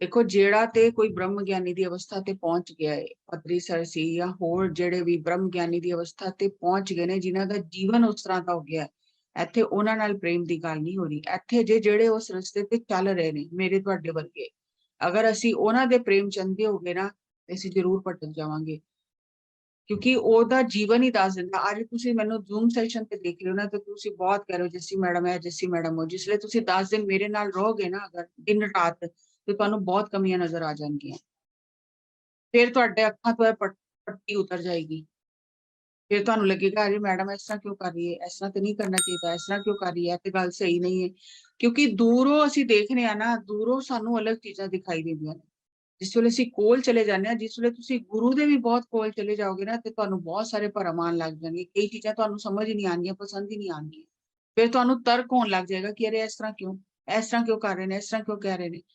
ਤੇ ਇਸ ਲਈ ਜਿਹੜਾ ਤੇ ਇਸ ਰਸਤੇ ਤੇ ਚੱਲ ਰਹੇ ਨੇ, ਸਾਰੇ ਅਸੀਂ ਚੱਲ ਰਹੇ ਹਾਂ, ਤੇ ਕਿਸੇ ਦੇ ਵੀ ਪ੍ਰੇਮ ਚ ਇੰਨੇ ਨਹੀਂ ਡੁੱਬ ਜਾਣਾ ਕਿ ਤੁਸੀਂ ਆਪਣਾ ਆਪ ਹੀ ਭੁੱਲ ਜਾਓ। ਇਹ ਸਾਰੇ ਸਾਵਧਾਨੀਆਂ ਨੇ ਜਿਹੜੀਆਂ ਅਸੀਂ ਇਸ ਰਸਤੇ ਤੇ ਚੱਲਦੇ ਹੋਏ ਧਿਆਨ ਰੱਖਣੀਆਂ ਨੇ। ਗ੍ਰੈਟੀਟਿਊਡ, ਕਿ ਮੈਨੂੰ ਤੇ ਬਹੁਤ ਗ੍ਰੈਟੀਟਿਊਡ ਹੈ, ਤੁਸੀਂ ਰਸਤਾ ਦਿਖਾਇਆ, ਮੈਨੂੰ ਵੀ ਬਹੁਤ ਸੀ, ਜਿਹੜਾ ਮੈਨੂੰ ਇਸ ਰਸਤੇ ਤੇ ਲੈ ਕੇ ਆਏ, ਤੇ ਮੈਂ ਦਿਨ ਰਾਤ ਕਹਿੰਦੇ ਰਹਿਣਾ, ਮੈਂ ਤੇ ਉਹਨਾਂ ਨੂੰ ਭੁੱਲ ਹੀ ਨਹੀਂ ਸਕਦੀ, ਉਹਨਾਂ ਨੇ ਤੇ ਮੇਰੇ ਤੇ ਇੰਨਾ ਅਹਿਸਾਨ ਕੀਤਾ, ਉਹਨਾਂ ਨੇ ਤੇ ਪਰਉਪਕਾਰ ਕੀਤਾ, ਅਗਰ ਉਹ ਨਾ ਹੁੰਦੇ ਤੇ ਮੈਂ ਤੇ ਰੁੱਲ ਜਾਣਾ ਸੀ, ਮੈਂ ਹੋ ਜਾਣਾ ਸੀ। फिर मैंने एक मास्टर ने समझाया, कहने लगे मैडम ये आप इतना ज्यादा क्यों इस बात को लेके, हर बात में आप यही बात ले आते हो, वो आपको बुरा भला भी कहते हैं, फिर भी आप कहते नहीं मेरे तो ग्रेटिट्यूड है। तो कह रहे उनका काम कुरियर सर्विस था, उनका काम आपको ध्यान में लाना, पत्री सर से मिलवाना था, उनका काम खत्म हो गया है, आप ये गीत गाने बंद करो। ठीक है ग्रेटिट्यूड है, लेकिन ये दिन रात उसी बात को लेके बहुत ग्रेटिट्यूड है, बहुत ग्रेटिट्यूड है। उनका जो काम था उन्होंने कर दिया, आप अपनी जर्नी पे आगे चलो, ये जरूरी नहीं है कि वो आपके साथ चलेंगे या बार बार पीछे मुड़ के उन्हें आगे खींच के लाओ। उनका काम था आपको पत्री सर तक पहुंचाना, ध्यान आपकी जिंदगी में आया उनकी वजह से, बस बहुत है, ग्रेटिट्यूड है, ठीक है वो लेके आए, लेकिन दिन रात वही गीत गाते रहोगे ना, तो फिर आप उनकी एनर्जी में चले जाओगे, आप आगे नहीं बढ़ पाओगे, उनको छोड़ो आगे बढ़ो। फिर मैंने समझ आई, तो फिर पत्री सर ने भी किया, if you meet a Buddha on the road kill him और ही विल किल यू। ਤੇ ਇਹਨਾਂ ਗੱਲਾਂ ਨਾਲ ਅਸੀਂ ਆਪਣੇ ਆਪ ਨੂੰ ਖਤਮ ਕਰ ਲੈਂਦੇ ਹਾਂ, ਆਪਣੀ એનર્ਜੀ ਛੋੜ ਕੇ ਅਸੀਂ ਦੂਜੇ ਦੇ ਪਿੱਛੇ ਲੱਗ ਜਾਂਦੇ ਹਾਂ। ਹਮੇਸ਼ਾ ਚੈੱਕ ਕਰਦੇ ਰਹੋ, ਚਾਹੇ ਕਿੰਨਾ ਵੱਡਾ ਥਰਡ ਆਈ ਮਾਸਟਰ ਹੋਏ, ਤੁਹਾਨੂੰ ਇਹ ਗੱਲਾਂ ਸ਼ਾਇਦ ਪਚਨ ਨਹੀਂ, ਲੇਕਿਨ ਇਹ ਸੱਚਾਈ ਹੈ। ਮੈਂ ਬਹੁਤ ਕਲੋਜ਼ਲੀ ਹਰ ਚੀਜ਼ ਦੇਖੀ, ਅਧਿਆਤਮ ਬਹੁਤ ਕਲੋਜ਼ਲੀ ਦੇਖਿਆ, ਕਿਉਂਕਿ ਸਾਡੇ ਘਰ ਹੀ ਅਧਿਆਤਮ ਸੀ। ਥਰਡ ਆਈ ਮਾਸਟਰ, ਵਾਕਿੰਗ, ਆਕਾਸ਼ਿਕ ਰਿਕਾਰਡ, ਹਰ ਚੀਜ਼ ਮੈਂ ਧਿਆਨ ਚਾਹਣ ਤੋਂ ਪਹਿਲੇ ਹੀ ਦੇਖ ਸੁਣ ਚੁੱਕੀ, ਔਰ ਮੈਨੂੰ ਇੰਨੀ ਨਫ਼ਰਤ ਹੋ ਗਈ ਸੀ ਇਹਨਾਂ ਚੀਜ਼ਾਂ ਨਾਲ ਕਿ ਮੈਂ ਕਹਿੰਦੀ ਸੀ ਜ਼ਿੰਦਗੀ 'ਚ ਮੈਂ ਇਹਨਾਂ ਚੀਜ਼ਾਂ ਦਾ ਨਾਮ ਹੀ ਨਹੀਂ ਸੁਣਨਾ, ਇਹ ਸਭ ਧੋਖਾਧੜੀ ਹੈ, ਕਿਉਂਕਿ ਬਹੁਤ ਕੁਝ ਦੇਖਿਆ। ਤੁਸੀਂ ਥਰਡ ਆਈ ਨਾਲ ਵੀ ਉਹੀ ਦੇਖਣਾ ਚਾਹੋਗੇ, ਅਗਰ ਤੁਹਾਨੂੰ ਕਿਸੇ ਨਾਲ ਨਫ਼ਰਤ ਹੈ ਨਾ, ਤੇ ਤੁਹਾਨੂੰ ਉਹਦੀ ਗਲਤੀਆਂ ਹੀ ਦਿਖਾਈ ਦੇਣਗੀਆਂ। ਅਗਰ ਤੁਹਾਨੂੰ ਕਿਸੇ ਨਾਲ ਪਿਆਰ ਹੈ, ਥਰਡ ਆਈ ਨਾਲ ਵੀ ਤੁਹਾਨੂੰ ਉਹੀ ਦਿਖਾਈ ਦੇਗਾ ਜੋ ਤੁਸੀਂ ਦੇਖਣਾ ਚਾਹੁੰਦੇ ਹੋ। ਜ਼ਰੂਰੀ ਨਹੀਂ ਹੈ ਕਿ ਜੋ ਤੁਸੀਂ ਦੇਖ ਰਹੇ ਹੋ ਉਸ ਤਰ੍ਹਾਂ ਹੀ। ਤੇ ਸਾਡਾ ਜਿਹੜਾ ਮਨ ਹੈ ਨਾ, ਇਹ ਆਤਮਾ ਤੇ ਅਧਿਆਤਮ ਵਿੱਚ ਹੀ ਬਾਰ-ਬਾਰ ਪਰਦਾ ਪਾ ਲੈਂਦਾ, ਅਸੀਂ ਮਨ ਦੇ ਇਮੋਸ਼ਨਸ ਵਿੱਚ ਫਸ ਜਾਂਦੇ ਆ ਔਰ ਅਸੀਂ ਗਲਤੀਆਂ ਕਰ ਜਾਂਦੇ ਆ। ਤੇ ਇਸ ਲਈ ਕਿਸੇ ਤੇ ਵੀ ਇੰਨਾ ਭਰੋਸਾ ਨਾ ਕਰੋ ਕਿ ਉਹਦੀ એનર્ਜੀ ਵਿੱਚ ਤੁਸੀਂ ਬਹਿ ਜਾਓ ਔਰ ਆਪਣਾ ਦਿਮਾਗ ਚਲਾਣਾ ਬੰਦ ਕਰ ਦਿਓ। ਇਸ ਲਈ ਕੋਟੇਸ਼ਨ ਹੈ, ਬਹੁਤ ਇੰਪੋਰਟੈਂਟ ਹੈ, if you meet a Buddha on the road kill him or he will kill you. ਅਗਰ ਤੁਸੀਂ ਰਸਤਾ ਪੁੱਛ ਕੇ ਅੱਗੇ ਨਹੀਂ ਗਏ, ਬੁੱਧਾ ਤੱਕ ਹੀ ਰੁਕ ਗਏ, ਤੇ ਫਿਰ ਤੁਸੀਂ ਅੱਗੇ ਨਹੀਂ ਵਧ ਸਕਦੇ। ਜਿਸ ਤਰ੍ਹਾਂ ਇੱਕ ਨਦੀ ਪਾਰ ਕਰਨਾ ਹੈ ਤੇ ਨਾਵ ਚਾਹੀਦੀ ਹੈ, ਹੁਣ ਤੁਸੀਂ ਨਦੀ ਪਾਰ ਕਰ ਲਈ, ਨਾਵ ਨੇ ਤੁਹਾਨੂੰ ਨਦੀ ਪਾਰ ਕਰਾਤੀ, ਤੇ ਤੁਸੀਂ ਕਹੋ ਜੀ ਨਾਵ ਨੂੰ ਤੇ ਮੈਂ ਛੱਡ ਹੀ ਨਹੀਂ ਸਕਦਾ, ਇਹਨੇ ਮੈਨੂੰ ਨਦੀ ਪਾਰ ਕਰਾਈ, ਮੈਂ ਤੈਨੂੰ ਸਿਰ ਤੇ ਲੈ ਕੇ ਚੱਲਾਂਗਾ, ਤੇ ਤੁਹਾਡਾ ਚੱਲਣਾ ਹੀ ਮੁਸ਼ਕਲ ਹੋ ਜਾਏ। ਨਾਵ ਨੂੰ ਉੱਥੇ ਹੀ ਧੰਨਵਾਦ ਦਿਓ ਕਿ ਤੇਰੇ ਕਰਕੇ ਨਦੀ ਪਾਰ ਹੋ ਗਈ, ਤੇਰਾ ਕੰਮ ਪੂਰਾ ਹੋ ਗਿਆ, ਮੈਂ ਹੁਣ ਅੱਗੇ ਚੱਲਿਆ, ਮੇਰੀ ਯਾਤਰਾ ਅੱਗੇ ਦੀ ਹੈ। ਤੇ ਜੇ ਤੁਸੀਂ ਉੱਥੇ ਬਹਿ ਕੇ ਨਾਵ ਦੀ ਪੂਜਾ ਕਰਦੇ ਰਹੋ ਤੇ ਤੁਸੀਂ ਕਿਧਰੇ ਵੀ ਨਹੀਂ ਪਹੁੰਚੋਗੇ। ਜਾਂ ਉਹਨੂੰ ਸਿਰ ਤੇ ਲੈ ਕੇ ਚੱਲੋ ਕਿ ਇਹਨੇ ਮੇਰੀ ਇੰਨੀ ਮਦਦ ਕੀਤੀ, ਮੈਂ ਤੈਨੂੰ ਛੱਡ ਹੀ ਨਹੀਂ ਸਕਦਾ, ਤਾਂ ਵੀ ਕਿਧਰੇ ਨਹੀਂ ਪਹੁੰਚੋਗੇ। ਦਿਹਾਤਾਂ ਵਿੱਚ ਜਿਹੜੇ ਵੀ ਗੁਰੂ ਪੀਰ ਸੰਤ ਆਉਂਦੇ ਨੇ, ਉਹ ਰਸਤਾ ਦਿਖਾਉਣ ਲਈ ਆਉਂਦੇ ਨੇ, ਔਰ ਅਗਰ ਅਸੀਂ ਉਹਨਾਂ ਨੂੰ ਹੀ ਪਕੜ ਕੇ ਬੈਠ ਜਾਵਾਂਗੇ, ਅਸੀਂ ਆਪ ਕਿਧਰੇ ਨਹੀਂ ਪਹੁੰਚਾਂਗੇ। ਔਰ ਇਹੀ ਅਸੀਂ ਕਰ ਰਹੇ ਹਾਂ। ਤੇ ਇਹ 4 ਚੀਜ਼ਾਂ ਤੋਂ ਬਹੁਤ ਧਿਆਨ ਰੱਖਣਾ ਹੈ ਕਿ ਮੈਂ ਬਲਾਈਂਡ ਫੇਥ, ਸਰੈਂਡਰ, ਲਵ ਔਰ ਗ੍ਰੈਟੀਟਿਊਡ ਵਿੱਚ ਕਿਸੇ ਮਾਸਟਰ ਦੇ ਨਾਮ ਦੀ ਪੱਟੀ ਤੇ ਨਹੀਂ ਬੰਨ ਲਈ ਮੈਂ ਆਪਣੀ ਅੱਖਾਂ ਤੇ, ਤੁਹਾਨੂੰ ਦਿਖਣਾ ਬੰਦ ਹੋ ਜਾਏਗਾ। ਫਿਰ ਉਸ ਮਾਸਟਰ ਨੇ ਤੁਹਾਨੂੰ ਅੰਨੇ ਕਰਤਾ, ਫਿਰ ਉਹਨੇ ਤੁਹਾਡੇ ਜਰਨੀ ਤੇ ਰੁਕਾਵਟ ਪਾਤੀ ਤੁਹਾਡੇ ਅੰਦਰ ਹੀ। ਔਰ ਇਹ ਸਭ ਤੋਂ ਔਖਾ ਹੁੰਦਾ ਹੈ, ਇਹ ਓਸ਼ੋ ਨੇ ਵੀ ਇਸ ਚੀਜ਼ ਨੂੰ ਬਹੁਤ ਐਕਸਪਲੇਨ ਕੀਤਾ ਕਿ ਸਭ ਤੋਂ ਆਖਰੀ ਪ੍ਰੀਖਿਆ ਹੁੰਦੀ ਹੈ ਕਿ ਤੁਸੀਂ ਗੁਰੂ ਨੂੰ ਵੀ ਛੱਡ ਕੇ ਅੱਗੇ ਚਲੇ ਜਾਣਾ, ਤੇ ਉਹ ਛੱਡਣ ਤੇ ਦਿਲ ਨਹੀਂ ਕਰਦਾ, ਦਿਲ ਹੀ ਨਹੀਂ ਕਰਦਾ ਛੱਡਣ ਤੇ। ਔਰ ਇਹ ਸਭ ਤੋਂ ਆਖਰੀ ਪ੍ਰੀਖਿਆ ਹੁੰਦੀ ਹੈ ਕਿ ਤੁਸੀਂ ਅੱਗੇ ਵਧਣਾ ਹੈ, ਤੁਸੀਂ ਕਿਸੇ ਵੀ ਜਗ੍ਹਾ ਤੇ ਨਹੀਂ ਰੁਕਣਾ। ਐਸੇ ਲਈ ਦਸਮ ਪਾਤਸ਼ਾਹ ਨੇ ਵੀ ਕਹਿਤਾ, ਜੋ ਹਮਕੋ ਪਰਮੇਸ਼ਰ ਉਚਰੇ ਤੇ ਸਭ ਨਰਕ ਕੁੰਡ में पर है, ਕਿ ਮੈਨੂੰ ਰੱਬ ਨਹੀਂ ਕਹੋ, ਮੈਂ ਹੂੰ ਪਰਮ ਪੁਰਖ ਕੋ ਦਾਸਾ, ਦੇਖਣ ਆਇਓ ਜਗਤ ਤਮਾਸ਼ਾ, ਮੈਂ ਤੇ ਦਾਸ ਆ, ਤੇ ਜੇ ਤੁਸੀਂ ਮੈਨੂੰ ਪਕੜ ਲੋਗੇ ਤੇ ਅੱਗੇ ਨਹੀਂ ਵਧੋਗੇ। ਪਰ ਅਸੀਂ ਤੇ, ਸਾਡੀ ਤੇ ਮੂਰਖਤਾ ਉੱਥੇ ਦੀ ਉੱਥੇ ਹੀ, ਅਸੀਂ ਤੇ ਪਕੜ ਲੈਣਾ, ਮੂਰਤੀ ਬਣਾ ਲੈਣੀ ਹੈ, ਤਸਵੀਰ ਬਣਾ ਲੈਣੀ ਹੈ, ਪੂਜਾ ਕਰਨੀ ਹੈ, ਅੱਗੇ ਅਸੀਂ ਵਧਣਾ ਹੀ ਨਹੀਂ। ਅਸੀਂ ਉਹ ਜੋ ਸਮਝਾਇਆ ਉਹਦੇ ਪਾਸੇ ਚੱਲਣਾ ਹੀ। ਔਰ ਸਾਧਕ ਦੀ ਸਭ ਤੋਂ ਵੱਡੀ ਕਮਜ਼ੋਰੀ ਕੀ ਹੁੰਦੀ ਹੈ? ਤੁਸੀਂ ਥੋੜਾ ਚੱਲੇ, ਸਾਧਨਾ ਕੀਤੀ ਔਰ ਤੁਹਾਨੂੰ ਥੋੜੀ ਸਿੱਧੀ ਮਿਲ ਗਈ, ਤੇ ਸਭ ਤੋਂ ਵੱਡੀ ਕਮਜ਼ੋਰੀ ਕੀ ਹੁੰਦੀ ਹੈ ਕਿ ਫਿਰ ਅਸੀਂ ਉਹਨਾਂ ਸ਼ਕਤੀਆਂ ਨੂੰ, ਸਿੱਧੀਆਂ ਨੂੰ ਇਸਤੇਮਾਲ ਕਰਨਾ ਸ਼ੁਰੂ ਕਰ ਦੇਣਾ। ਜਿਸ ਤਰ੍ਹਾਂ ਅੱਜ ਕੱਲ ਬਹੁਤ ਸਾਰੇ ਹੀਲਿੰਗ ਵਿੱਚ ਲੱਗੇ ਨੇ ਬੰਦੇ, ਜਾਂ ਨਾਮ ਔਰ ਪ੍ਰਸਿੱਧੀ ਵਿੱਚ ਉਲਝ ਜਾਣਾ। ਮੇਰਾ ਤਾਂ ਬਹੁਤ ਮਾਨ सम्मान ਹੋ ਰਿਹਾ ਤੇ ਮੈਂ ਬਸ ਉਹਦੇ ਚ ਉਲਝ ਕੇ ਰਹਿ ਗਈ, ਤੇ ਮੇਰੀ ਇਹ ਕਮਜ਼ੋਰੀ ਬਣ ਗਈ। ਹੁਣ ਮੈਂ ਉਹ ਛੱਡ ਹੀ ਨਹੀਂ ਸਕਦੀ, ਕਿਉਂਕਿ ਮੈਨੂੰ ਇੰਨਾ ਮਾਨ सम्मान ਮਿਲ ਰਿਹਾ ਹੈ, ਇੰਨੇ ਮੈਂ ਜੋ ਕਹਿ ਰਹੀ ਹਾਂ ਹੋ ਰਿਹਾ ਹੈ, ਤੇ ਬੰਦਾ ਕਈ ਜਨਮ ਐਸੇ ਚ ਹੀ ਭਟਕਦਾ ਰਹਿ ਜਾਂਦਾ, ਉਹ ਛੱਡਣਾ ਹੀ ਨਹੀਂ ਚਾਹੁੰਦਾ। ਤੇ ਫਰੀਦ ਜੀ ਦਾ ਇੱਕ ਸ਼ਲੋਕ ਹੈ, ਫਰੀਦਾ फकीरा फकीरी दूर है, ज्यों लंबी खजूर है, चढ़ जाएगा प्रेम दे हुलारे, गिर जाएगा चकनाचूर है। चढ़ना चढ़ ते जाएगा एक बारी, शिखर ते पहुंचते जाएगा, लेकिन उथों डिग्गा ते फिर चकनाचूर हो जाएगा, क्योंकि शिखर ते पहुंचना आसान है, शिखर ते बने रहना बड़ा। कई चीजां सानू भटका लैंदियां ने साधना ਕਰਨ ਤੋਂ ਬਾਅਦ ਵੀ, ਤਾਂ ਹੀ ਕਹਿੰਦੇ ਨਾ ਯੋਗ ਭ੍ਰਸ਼ਟ ਹੋ ਜਾਂਦੇ ਨੇ। ਕ੍ਰਿਸ਼ਨ ਜੀ ਭਗਵਾਨ ਨੇ ਅਰਜੁਨ ਨੂੰ ਕਿਹਾ ਕਿ ਯੋਗ ਭ੍ਰਸ਼ਟ ਹੋ ਜਾਂਦੇ ਨੇ ਲੋਕ। ਕਿਉਂ ਭ੍ਰਸ਼ਟ ਹੋ ਜਾਂਦੇ ਨੇ? ਕਿਉਂਕਿ ਬਸ ਇਹਨਾਂ ਚੀਜ਼ਾਂ ਚ ਉਲਝ ਗਏ, ਸ਼ਕਤੀਆਂ ਚ ਉਲਝ ਗਏ, ਨਾਮ ਚ ਉਲਝ ਗਏ, ਪ੍ਰਸਿੱਧੀ ਚ ਉਲਝ ਗਏ, ਤੇ ਯੋਗ ਭ੍ਰਸ਼ਟ ਹੋ ਗਏ। ਤੇ ਕੋਈ ਵੀ ਸਾਧਕ ਜਿਹੜਾ ਇਸ ਰਸਤੇ ਤੇ ਚੱਲ ਰਿਹਾ, ਉਹਨੂੰ ਖੁਦ ਨੂੰ ਇਸ ਚੀਜ਼ ਦਾ ਬਹੁਤ ਧਿਆਨ ਰੱਖਣਾ ਹੈ ਕਿ ਕਿਧਰੇ ਮੈਂ ਨਾਮ ਵਿੱਚ, ਪ੍ਰਸਿੱਧੀ ਵਿੱਚ, ਪੈਸੇ ਵਿੱਚ, ਲਾਲਚ ਵਿੱਚ ਤੇ ਨਹੀਂ ਫਸ ਰਿਹਾ। ਲੋਕ ਤੇ ਦੇਣਗੇ ਕਿ ਉਹਨਾਂ ਨੂੰ ਫਾਇਦਾ ਹੋ ਰਿਹਾ, ਉਹ ਤੇ ਦੇਣਗੇ, ਲੇਕਿਨ ਕਿ ਮੈਂ ਉਹਦੇ ਚ ਫਸ ਤੇ ਨਹੀਂ ਰਿਹਾ। ਸਪਿਰਚੁਅਲ ਬਲੰਡਰਸ ਕਿਹਾ ਜਾਂਦਾ ਹੈ ਕਿ ਅਸੀਂ ਕਹਿੰਦੇ ਨੇ ਕਿ 100 ਅਗਰ ਅਸੀਂ 100 ਜਨਮ ਲੈਣੇ ਨੇ ਨਾ, 100 ਤੋਂ 95 ਜਨਮਾਂ ਦੇ ਲੈਸਨ ਅਸੀਂ ਸਿੱਖ ਲੈਂਦੇ ਹਾਂ ਆਰਾਮ ਨਾਲ, ਲੇਕਿਨ ਜਿਹੜੇ ਆਖਰੀ 5 ਜਨਮ ਨੇ ਨਾ, 95 ਤੋਂ 100 ਤੱਕ ਦੇ 5 ਜਨਮ, ਉਹਦੇ ਚ ਕਈ ਜਨਮ ਲੱਗ ਜਾਂਦੇ ਨੇ। 100 ਜਿਹੜੇ ਸਿੱਖੇ, 95 ਸਿੱਖੇ, ਉਹ ਸੌਖੇ ਸਿੱਖ ਲਏ, ਲੇਕਿਨ ਜਿਹੜੇ ਹੁਣ 5 ਲੈਸਨ ਨੇ ਨਾ, ਉਹਦੇ ਚ ਕਈ ਜਨਮ ਲੱਗ ਜਾਂਦੇ ਨੇ। ਔਰ ਉਹ 5 ਲੈਸਨ ਕਿਹੜੇ ਨੇ? ਸਪਿਰਚੁਅਲ ਵਰਕ ਵਾਲੇ, ਕਿ ਦੂਜਿਆਂ ਦਾ ਹੋਮਵਰਕ ਕਰਨਾ। ਮੈਂ ਕਰ ਦਾਂਗੀ, ਮੈਂ ਕਰ ਦਾਂਗੀ, ਮੈਂ ਸਭ ਕਰ ਲਾਂਗੀ, ਨਹੀਂ ਤੁਹਾਨੂੰ ਜ਼ਰੂਰਤ ਨਹੀਂ, ਮੈਂ ਸਭ ਕਰ ਲਾਂਗੀ। ਐਸੇ ਚੱਕਰ ਚ ਅਸੀਂ ਹੀਲਿੰਗ ਵਿੱਚ ਫਸ ਜਾਂਦੇ ਹਾਂ। ਮੈਂ ਕਰ ਦਾਂਗੀ, ਮੈਨੂੰ ਪਤਾ ਕਿਸ ਤਰ੍ਹਾਂ ਕਰਨਾ, ਮੈਂ ਕਰ ਦਾਂਗੀ। ਦਿਨ ਰਾਤ ਬਸ ਐਸੇ ਚ ਉਲਝੇ ਰਹਿਣਾ, ਮੈਂ ਕਰ ਦਾਂਗੀ, ਕਿਉਂਕਿ ਉਹਨੂੰ ਇਹ ਵਿਸ਼ਵਾਸ ਹੋ ਜਾਂਦਾ ਕਿ ਮੇਰੇ ਕੋਲ ਪਾਵਰ ਹੈ, ਮੈਨੂੰ ਮਾਸਟਰ ਗਾਈਡ ਕਰ ਰਹੇ ਨੇ, ਮੈਂ ਕਰ ਸਕਣਾ। ਤੇ ਜਿਸ ਵੇਲੇ ਅਸੀਂ ਇਹ ਸੋਚ ਰਹੇ ਨਾ ਮੈਂ ਕਰ ਸਕਣਾ, ਦੂਜਾ ਨਹੀਂ ਕਰ ਸਕਦਾ, ਉਹ ਕਮਜ਼ੋਰ ਹੈ, ਤੇ ਅਸੀਂ ਉਹਨੂੰ ਹੋਰ ਕਮਜ਼ੋਰ ਕਰਤਾ। ਆਪਣੇ ਆਪ ਨੂੰ ਅਸੀਂ ਹੋਰ ਉੱਤੇ ਕਰ ਲਿਆ, ਉਹਨੂੰ ਅਸੀਂ ਹੋਰ ਥੱਲੇ ਕਰਤਾ। ਐਸੇ ਲਈ ਪਤਰੀ ਜੀ ਬਾਰ-ਬਾਰ ਕਹਿੰਦੇ ਸੀ, ਜੋ ਮੈਂ ਕਰ ਸਕਣਾ ਤੁਸੀਂ ਵੀ ਕਰ ਸਕਦੇ ਹੋ, ਜੇ ਮੈਂ ਇਹ ਚੀਜ਼ ਪਾਈ ਤੁਸੀਂ ਵੀ ਪਾ ਸਕਦੇ ਹੋ। ਤੁਹਾਡੇ ਗੱਲਾਂ ਨਾਲ, ਤੁਹਾਡੇ ਕਰਨੇ ਨਾਲ ਅਗਲੇ ਦੀ ਪ੍ਰਗਤੀ ਹੋ ਰਹੀ ਹੈ ਕਿ ਉਹਨੂੰ ਤੁਸੀਂ ਹੋਰ ਥੱਲੇ ਲਿਜਾ ਰਹੇ ਹੋ। ਤੂੰ ਨਹੀਂ ਕਰ ਸਕਦਾ, ਤੈਨੂੰ ਤੇ ਦਿਸਦਾ ਨਹੀਂ, ਮੈਨੂੰ ਤੇ ਮਾਸਟਰਸ ਨੇ ਮੈਸੇਜ ਦੇ ਦਿੱਤਾ, ਮੈਂ ਤੈਨੂੰ ਦੱਸਾਂਗਾ ਕਿਸ ਤਰ੍ਹਾਂ ਕਰਨਾ, ਤੇ ਤੁਸੀਂ ਤੇ ਉਹਦੀ ਆਤਮਾ ਨੂੰ ਹੋਰ ਦਬਾਤਾ। ਤੇ ਸਪਿਰਚੁਅਲੀ ਜਿਸ ਵੇਲੇ ਅਸੀਂ ਅੱਗੇ ਵਧਨੇ, ਆਖਰੀ ਜਿਸ ਵੇਲੇ ਜਨਮਾਂ ਚ ਅਸੀਂ ਜਾਂਦੇ ਹਾਂ, ਤੇ ਇਹ ਬਹੁਤ ਵੱਡਾ ਲੈਸਨ ਹੈ ਕਿ ਦੂਜਿਆਂ ਦਾ ਹੋਮਵਰਕ ਨਹੀਂ ਕਰਨਾ। ਪਤਰੀ ਸਰ ਨੇ ਕਦੀ ਕਿਸੇ ਨੂੰ ਨਹੀਂ ਕਿਹਾ ਕਿ ਲਿਆ ਮੈਂ ਤੇਰੇ ਸਿਰ ਤੇ ਆਸ਼ੀਰਵਾਦ ਦੇਣਾ, ਤੇਰਾ ਠੀਕ ਹੋ ਜਾਏਗਾ। ਕਦੀ ਉਹਨਾਂ ਨੇ ਕਿਸੇ ਨੂੰ ਨਹੀਂ ਕਿਹਾ। ਆਪਣੇ ਲੈਸਨ ਆਪ ਸਿੱਖੋ, ਆਪਣਾ ਹੋਮਵਰਕ ਆਪ ਕਰੋ, ਮੈਂ ਕਿਸੇ ਦਾ ਹੋਮਵਰਕ ਨਹੀਂ ਕਰਨਾ। ਤੇ ਅਧਿਆਤਮ ਵਿੱਚ ਆ ਕੇ ਜਿਸਲੇ ਸਾਨੂੰ ਥੋੜੀ ਆਪਣੇ ਆਤਮਾ ਸਾਡੀ ਜਾਗ ਜਾਂਦੀ ਨਾ, ਤੇ ਅਸੀਂ ਫਿਰ ਦੂਜਿਆਂ ਦਾ ਹੋਮਵਰਕ ਕਰਾਂ। ਇਹਨੂੰ ਸਾਤਵਿਕ ਦੋਸ਼ ਕਿਹਾ ਗਿਆ। ਤਾਮਸਿਕ ਦੋਸ਼ ਅਲੱਗ ਹੈ, ਰਾਜਸਿਕ ਦੋਸ਼ ਅਲੱਗ ਹੈ, ਇਹ ਸਾਤਵਿਕ ਦੋਸ਼ ਹੈ। ਔਰ ਸਾਤਵਿਕ ਦੋਸ਼ ਵਿੱਚ ਕਈ ਜਨਮ ਅਸੀਂ ਬਿਤਾ ਦੇਣੇ, ਕਿਉਂਕਿ ਉਹਦੇ ਚ ਮਜ਼ਾ ਆਉਣ ਲੱਗ ਜਾਂਦਾ ਹੈ। ਸ਼ਕਤੀਆਂ ਦਾ ਇਸਤੇਮਾਲ ਕਰਨਾ, ਦੂਜਿਆਂ ਨੂੰ ਮਦਦ ਕਰ ਦੇਣਾ, ਦੂਜਿਆਂ ਦਾ ਹੋਮਵਰਕ ਕਰ ਦੇਣਾ। ਤੁਸੀਂ ਦੇਖੋ ਜਿਹੜੇ ਵੀ ਅੱਜ ਕੱਲ ਸੰਤ ਜਾਂ ਕੋਈ ਵੀ, ਤੇ ਉਹ ਫਿਰ ਕਹਿਣਗੇ ਇਹ ਕਰੋਗੇ ਤੇ ਇਹ ਠੀਕ ਹੋ ਜਾਏਗਾ, ਇਹ ਕਰੋਗੇ ਤੇ ਇਹ ਠੀਕ ਹੋ ਜਾਏਗਾ, ਇਸ ਤਰ੍ਹਾਂ ਕਰੋਗੇ ਤੇ ਇਹ ਤਕਲੀਫ ਠੀਕ ਹੋ ਜਾਏਗੀ। ਤੇ ਅਸੀਂ ਪੰਡਿਤਾਂ ਨੂੰ ਛੱਡਿਆ ਤੇ ਉਹਨਾਂ ਨੂੰ ਪਕੜ ਲਿਆ, ਤੇ ਰਹੇ ਤੇ ਉੱਥੇ ਦੇ ਉੱਥੇ ਹੀ। ਦੂਸਰਾ, ਸਪਿਰਿਚੁਅਲੀ ਐਡਿਕਟਿਡ, ਬਹੁਤ ਜ਼ਿਆਦਾ ਦੇਣਾ, ਲੈਣਾ ਨਹੀਂ ਉਹਨਾਂ ਜਿੰਨਾ ਦੇਣਾ, ਇਹ ਵੀ ਸਪਿਰਿਚੁਅਲੀ ਐਡਿਕਟਿਡ। ਔਰ ਕਈ ਵਾਰੀ ਇਸ ਐਡਿਕਸ਼ਨ ਵਿੱਚ ਲੋਕੀ ਬਹੁਤ ਜ਼ਿਆਦਾ ਓਵਰ ਕੌਨਫੀਡੈਂਟ ਹੋ ਜਾਂਦੇ ਨੇ ਕਿ ਮੇਰੀ ਤੇ એનર્ਜੀ ਇੰਨੀ ਵੱਧ ਗਈ ਹੈ, ਮੈਨੂੰ ਤੇ ਇੰਨੀ ਅੰਦਰ ਸਿੱਧੀ ਮਿਲ ਗਈ ਹੈ ਕਿ ਮੈਂ ਅਗਰ ਸ਼ਰਾਬ ਵੀ ਪੀ ਲਾਂ ਤੇ ਮੈਨੂੰ ਕੋਈ ਫਰਕ ਨਹੀਂ ਪੈਂਦਾ, ਮੈਂ ਅਗਰ ਨਸ਼ਾ ਵੀ ਕਰ ਲਾਂ ਤੇ ਮੈਨੂੰ ਕੋਈ ਫਰਕ ਨਹੀਂ ਪੈਂਦਾ, ਮੇਰੀ ਬਾਡੀ ਦੀ એનર્ਜੀ ਉਹਨੂੰ ਟਰਾਂਸਫਾਰਮ ਕਰ ਦਿੰਦੀ ਹੈ। ਤੇ ਕਈ ਵਾਰੀ ਇਸ ਜਗ੍ਹਾ ਤੇ ਆ ਕੇ ਬੰਦਾ ਐਡਿਕਟਿਡ ਹੋ ਜਾਂਦਾ ਕਈ ਚੀਜ਼ਾਂ ਦੇ।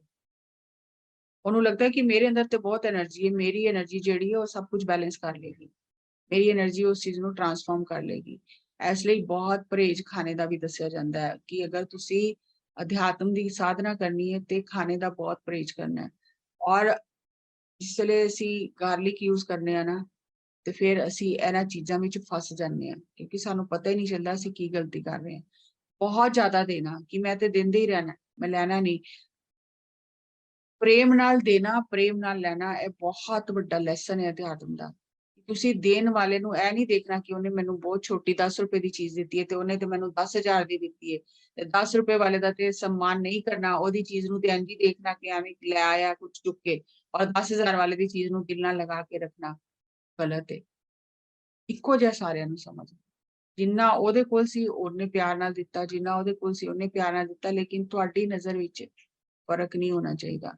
ਤੇ ਜਿਸ ਵੇਲੇ ਅਸੀਂ ਸਪਿਰਿਚੁਅਲੀ ਐਡਿਕਟਿਡ ਹੋ ਜਾਂਦੇ ਨਾ ਕਿਸੇ ਚੀਜ਼ ਦੇ, ਜਾਂ ਬਹੁਤ ਜ਼ਿਆਦਾ ਦੇਣਾ, ਤੇ ਉਹ ਵੀ ਸਾਡੇ ਅਸੀਂ ਪਰੀਖਿਆ ਵਿੱਚ ਫਸ ਜਾਂਦੇ ਆ। ਅਟੈਚਮੈਂਟ ਵਿਦ ਪੋਜੀਸ਼ਨ, ਕਿ ਅਗਰ ਕੋਈ ਉਪਾਧੀ ਮਿਲ ਗਈ ਤੇ ਬਸ ਫਿਰ ਉਹਨੂੰ ਉਪਾਧੀ ਮੇਰੇ ਨਾਮ ਨਾਲ ਨਹੀਂ ਲੱਗੇਗੀ ਤੇ ਮੈਨੂੰ ਚੈਨ ਨਹੀਂ ਆਏਗਾ।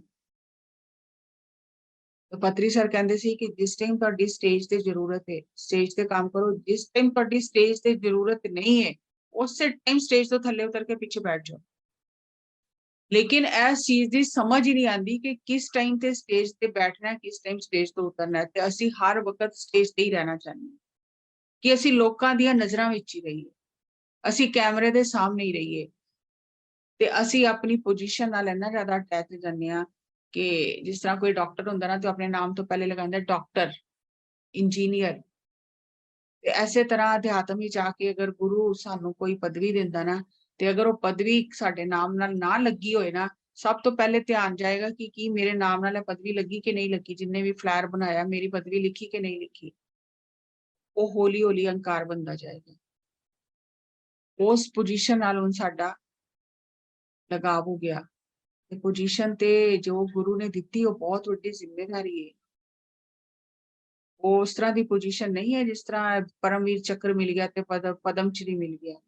ਗੁਰੂ ਜਿਹੜੀ ਤੁਹਾਨੂੰ ਪੋਜੀਸ਼ਨ ਦਿੰਦਾ ਹੈ, ਜਿਹੜਾ ਤੁਹਾਨੂੰ ਟਾਈਟਲ ਦਿੰਦਾ ਹੈ, ਕੋਈ ਤੁਹਾਨੂੰ ਪ੍ਰੇਮ ਵਿੱਚ ਆ ਕੇ ਤੁਹਾਨੂੰ ਕੁਝ ਕਹਿ ਗੁਰੂ ਨੇ ਟਾਈਟਲ ਦਿੱਤਾ, ਤੇ ਉਹ ਤੇ ਬਹੁਤ ਵੱਡੀ ਜ਼ਿੰਮੇਵਾਰੀ ਹੈ, ਤੁਹਾਨੂੰ ਉਹ ਉਸ ਤਰ੍ਹਾਂ ਜੀਣਾ ਪਏਗਾ।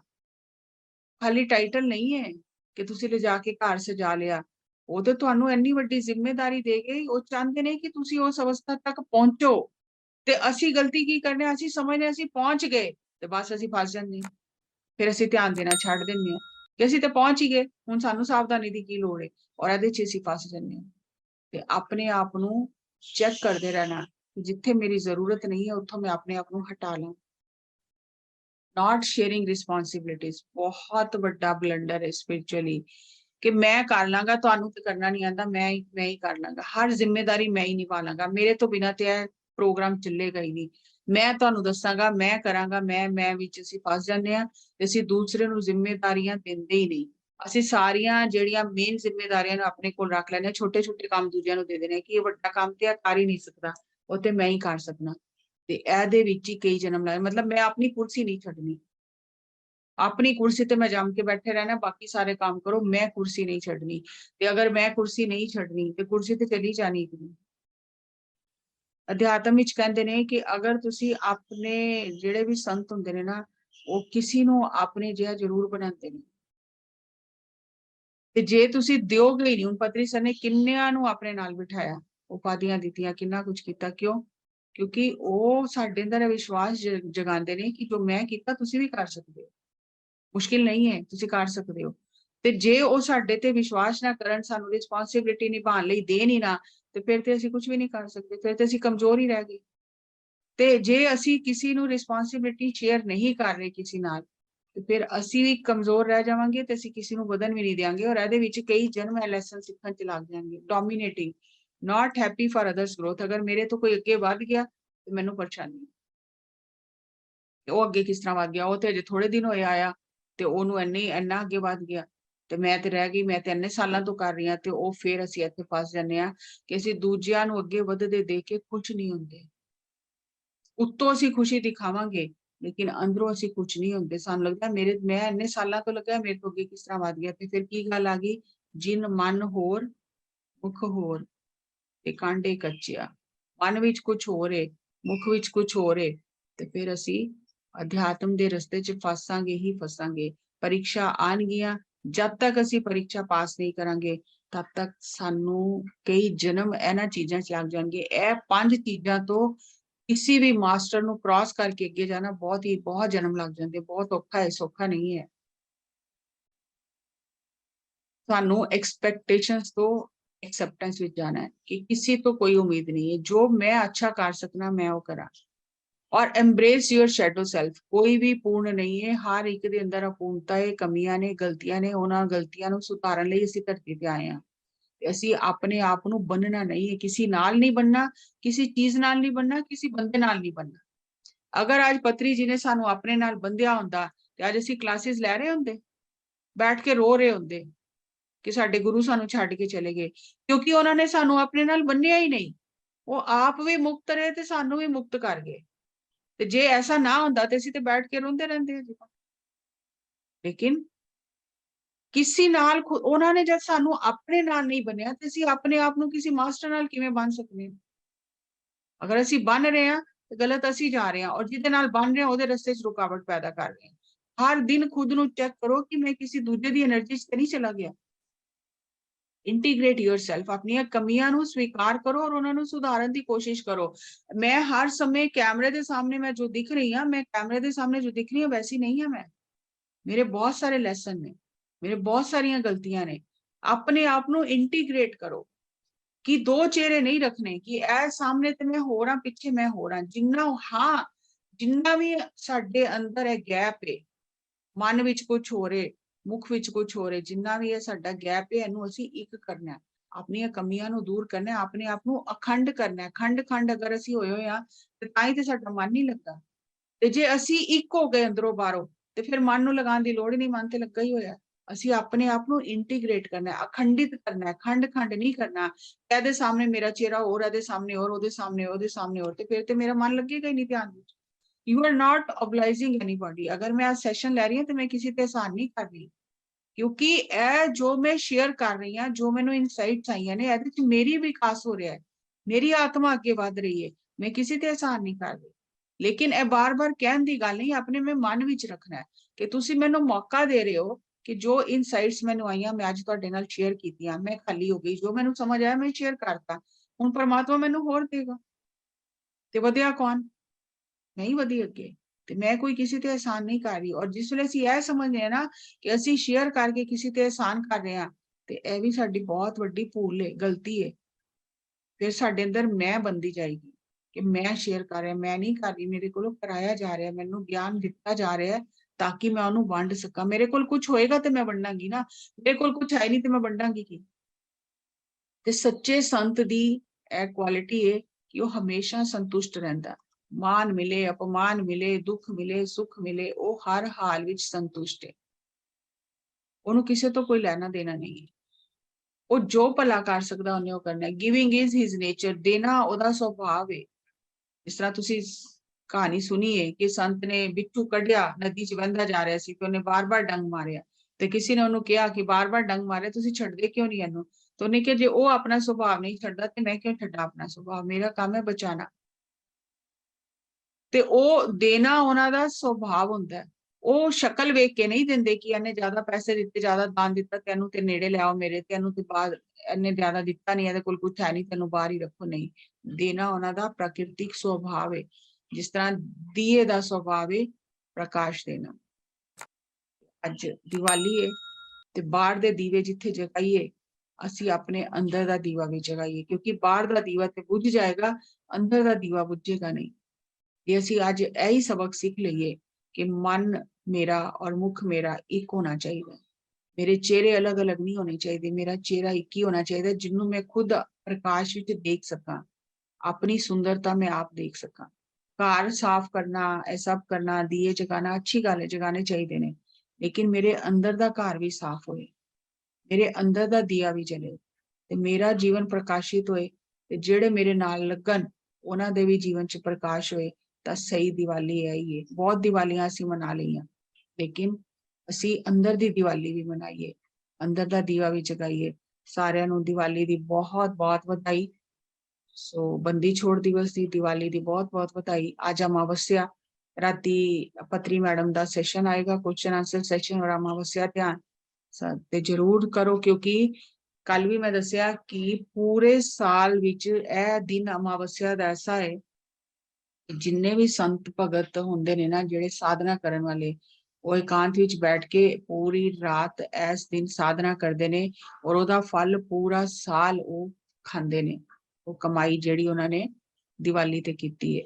ਤੇ ਜਿਹੜਾ ਆਮ ਸੰਸਾਰੀ ਬੰਦੇ ਹੁੰਦੇ ਨੇ ਉਹ ਤੇ ਪਟਾਕੇ ਚਲਾ ਕੇ ਪੂਜਾ ਕਰਕੇ ਖੁਸ਼ ਹੋ ਜਾਂਦੇ ਨੇ, ਲੇਕਿਨ ਜਿਹੜੇ ਇਸ ਰਸਤੇ ਤੇ ਚੱਲਣ ਵਾਲੇ ਨੇ ਨਾ, ਉਹ ਸਾਧਨਾ ਕਰਕੇ, ਧਿਆਨ ਕਰਕੇ ਪੂਰੇ ਸਾਲ ਦੀ ਕਮਾਈ ਇੱਕ ਰਾਤ ਵਿੱਚ ਇਕੱਠੀ ਕਰ ਲੈਂਦੇ ਨੇ। ਸਾਨੂੰ ਸੰਤਾਂ ਨੇ ਸਭ ਕੁਝ ਦੱਸਿਆ, ਰਸਤੇ ਦੱਸੇ ਨੇ, ਕਰਨਾ ਅਸੀਂ ਹੈ, ਅੱਗੇ ਅਸੀਂ ਵਧਣਾ। ਸੋ ਬਹੁਤ ਬਹੁਤ ਤੁਹਾਡੇ ਸਾਰਿਆਂ ਦਾ ਧੰਨਵਾਦ। Thank you, thank you, thank you. ਹਾਂਜੀ, ਹੁਣ ਤੁਸੀਂ ਆਪਣਾ ਪ੍ਰਸ਼ਨ ਕਰੋ।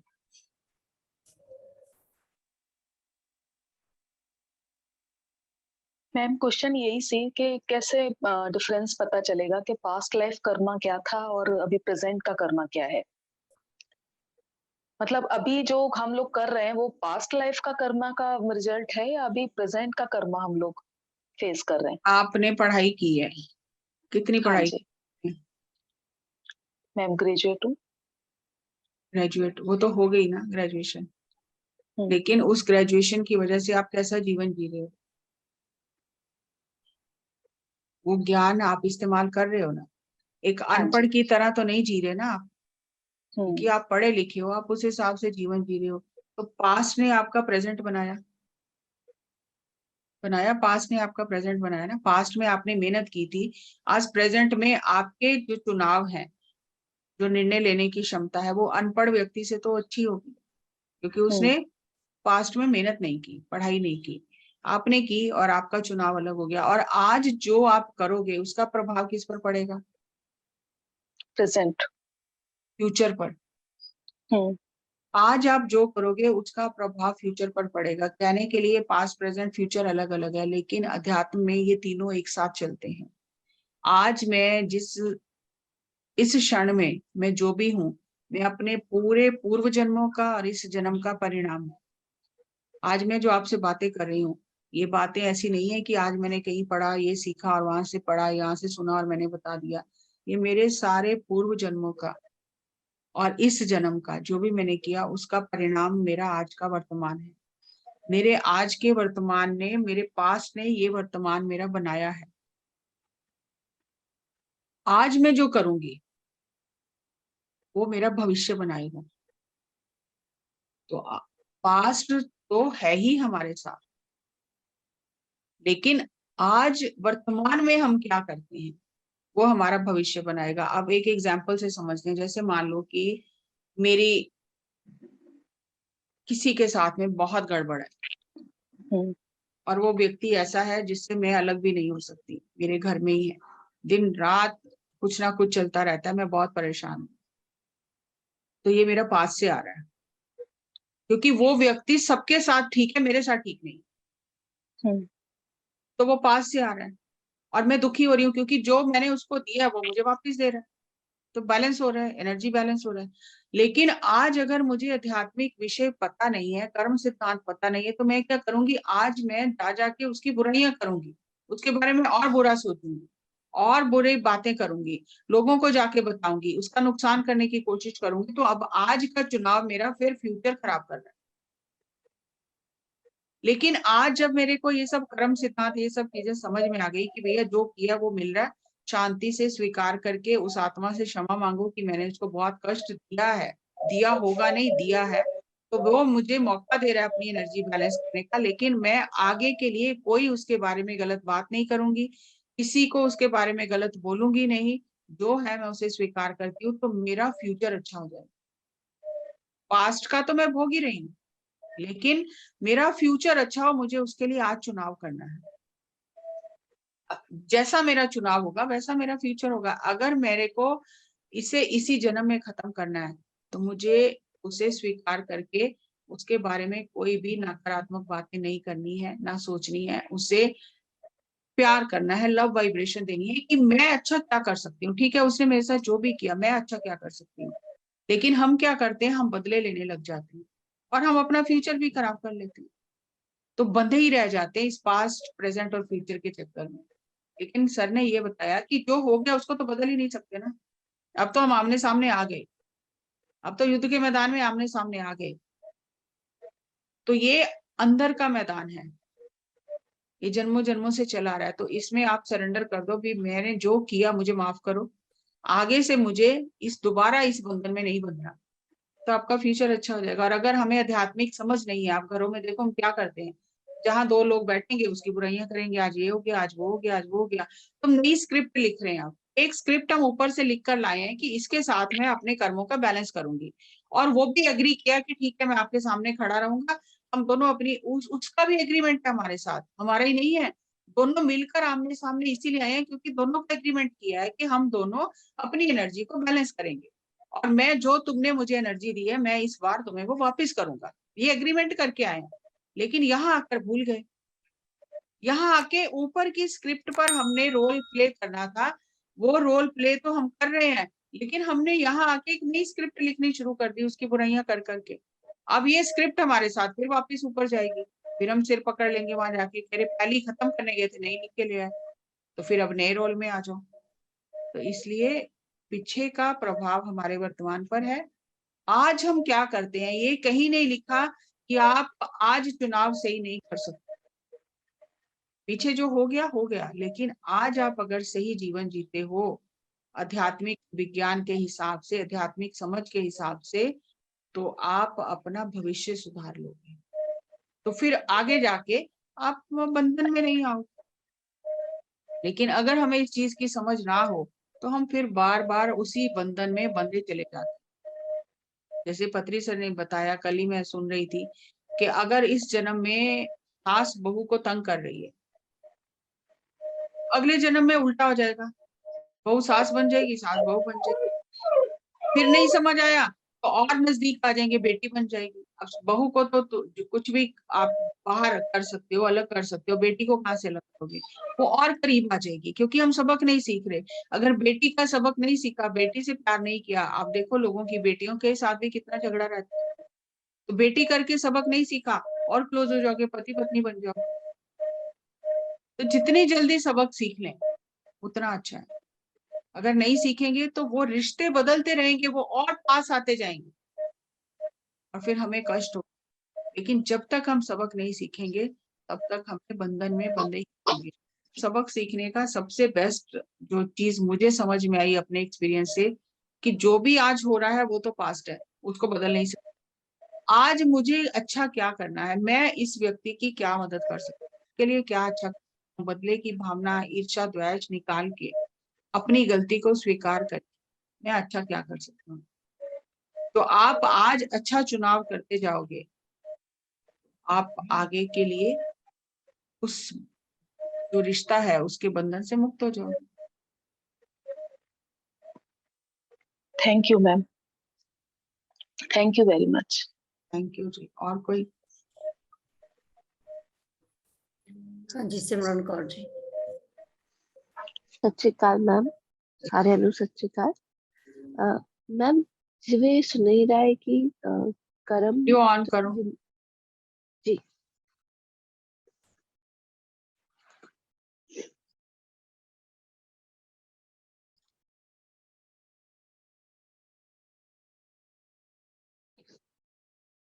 ਮੈਮ ਜਿਵੇਂ ਸੁਣੀ ਰਿਹਾ ਹੈ ਕਿ ਤੁਸੀਂ ਕਰਮ ਜਿਵੇਂ ਵੀ ਕਰ ਸਕਦੇ ਹੋ, ਜੋ ਵੀ ਕਰਮ ਹੈ ਤੁਹਾਡੇ ਪਿਛਲੇ ਜੇ ਤੁਸੀਂ ਹੁਣ ਭੋਗ ਰਹੇ ਹੋ, ਜਿੱਦਾਂ ਤੁਸੀਂ ਨਾਮ ਸਾਧ ਸੰਗਤ ਤੇ ਕੀਰਤਨ ਨਾਲ ਜੁੜੋ ਤੇ ਇਹ ਕੱਟਦੇ ਜਾਂਦੇ ਨੇ, ਤੇ ਇਸ ਵਿੱਚ ਕਿੰਨੀ ਸੱਚਾਈ ਹੈ ਤੇ ਮੂਲ ਆਧਾਰਤ ਕੀ ਹੈ ਇਸ ਦਾ? ਕਰਮ ਕੱਟਦੇ ਨੇ ਸਾਧ ਸੰਗਤ ਨਾਲ, ਸਿਮਰਨ ਨਾਲ, ਸੇਵਾ ਨਾਲ, ਪਰ ਕੱਟਣਗੇ ਕਦੋਂ? ਅੱਗੋਂ ਅਗਰ ਨਵੇਂ ਨਹੀਂ ਬਣਾਵਾਂਗੇ ਤੇ। ਜੋ ਬਾਣੀ ਵਿੱਚ ਕਿਹਾ ਜਾ ਰਿਹਾ ਹੈ, ਪਰ ਕਾ ਬੁਰਾ ਨਾ ਰਾਖੋ ਚੀਤ, ਕਿਹਾ ਜਾ ਰਿਹਾ ਨਾ ਬਾਣੀ ਚ, ਤੇ ਕੀ ਸਾਡੇ ਅੰਦਰ ਕਿਸੇ ਦਾ ਬੁਰਾ ਨਹੀਂ ਹੈ? ਬਾਣੀ ਤੇ ਕਹਿ ਰਹੀ ਕਿਸੇ ਦਾ ਬੁਰਾ ਨਹੀਂ ਰੱਖਣਾ। ਅੱਜ ਹੀ ਹੁਣ ਅਸੀਂ ਕੀਤਾ ਕਿ ਮਨ ਔਰ ਮੁਖ ਅਲੱਗ ਅਲੱਗ ਨਹੀਂ ਹੋਣਾ ਚਾਹੀਦਾ, ਜੋ ਮਨ ਵਿੱਚ ਹੋਈ ਮੂੰਹ ਚ ਹੋਣਾ ਚਾਹੀਦਾ। ਤੇ ਬਾਣੀ ਜੋ ਕਹਿ ਰਹੀ ਹੈ ਅਗਰ ਉਹ ਨਹੀਂ ਕਰ ਰਹੇ ਤੇ ਫਿਰ ਕਰਮ ਨਵੇਂ ਹੋਰ ਨਾਲ ਨਾਲ ਬਣਾਈ ਜਾ ਰਹੇ ਹਨ। ਪਿਛਲੇ ਕੱਟ ਰਹੇ ਨਵੇਂ ਬਣਾਈ ਜਾ ਰਹੇ। ਇਹੀ ਹੋ ਰਿਹਾ ਸਾਡੀ ਸਭ ਦੀ ਜ਼ਿੰਦਗੀ ਚ। ਪਿਛਲੇ ਕੱਟਣ ਲਈ ਆਏ ਆ, ਉਹ ਕੱਟ ਰਹੇ ਨੇ, ਨਵੇਂ ਨਾਲ ਹੋਰ ਬਣਾਈ ਜਾ ਰਹੇ ਆ, ਕਿਉਂਕਿ ਜੋ ਗੁਰੂ ਕਹਿ ਰਹੇ ਨੇ, ਜੋ ਸੰਤ ਕਹਿ ਰਹੇ ਨੇ, ਅਸੀਂ ਉਹਨੂੰ ਜੀਵਨ ਚ ਅਪਣਾ ਹੀ ਨਹੀਂ ਰਹੇ, ਫਿਰ ਨਵੇਂ ਬਣਾਈ ਜਾ ਰਹੇ ਆ। ਤੇ ਐਸੇ ਲਈ ਬਾਰ-ਬਾਰ ਧਰਤੀ ਤੇ ਜਨਮ ਲੈਣਾ ਪੈਂਦਾ, ਕਿਉਂਕਿ ਜੋ ਕਿਹਾ ਜਾ ਰਿਹਾ ਉਹ ਤੇ ਕਰ ਹੀ ਨਹੀਂ ਰਹੇ ਨਾ। ਅਸੀਂ ਅਗਰਬੱਤੀਆਂ ਜਲਾ ਰਹੇ ਹਾਂ, ਸਵੇਰੇ ਉੱਠ ਰਹੇ ਹਾਂ, ਪਾਠ ਪੂਜਾ ਕਰ ਰਹੇ ਹਾਂ, ਗੁਰਦੁਆਰਿਆਂ ਚ ਜਾ ਰਹੇ ਹਾਂ, ਤੀਰਥ ਸਥਾਨ ਜਾ ਰਹੇ ਹਾਂ, ਲੇਕਿਨ ਉਹ ਕਹਿ ਕੀ ਰਹੇ ਨੇ ਉਹ ਅਸੀਂ ਕਰ ਨਹੀਂ ਰਹੇ, ਕਿਉਂਕਿ ਉਹ ਕਰਨਾ ਔਖਾ ਹੈ। ਇਸ ਲਈ ਫਿਰ ਅੱਗੇ ਹੋਰ ਉਲਝਦੇ ਚਲੇ ਜਾਂਦੇ। ਉਹ ਤਾਂ ਕੱਟਣਗੇ ਕਰਮ ਜੇ ਅਸੀਂ ਸਾਨੂੰ ਜਿਸ ਵੇਲੇ ਭਗਵਤ ਗੀਤਾ ਚ ਕਿਹਾ ਗਿਆਨ ਅਗਨੀ ਦਗਧ ਕਰਮਾਣ, ਗਿਆਨ ਦੀ ਅਗਨੀ ਸਾਰੇ ਕਰਮ ਸੁਆਹ ਹੋ ਜਾਂਦੇ ਨੇ, ਲੇਕਿਨ ਗਿਆਨ ਉਹ ਅਪਲਾਈ ਤੇ ਕਰਨਾ ਨਾ ਆਪਣੇ ਉੱਪਰ। ਅਪਲਾਈ ਨਹੀਂ ਕੀਤਾ ਤੇ ਕਿਸ ਤਰ੍ਹਾਂ ਹੋਏਗਾ?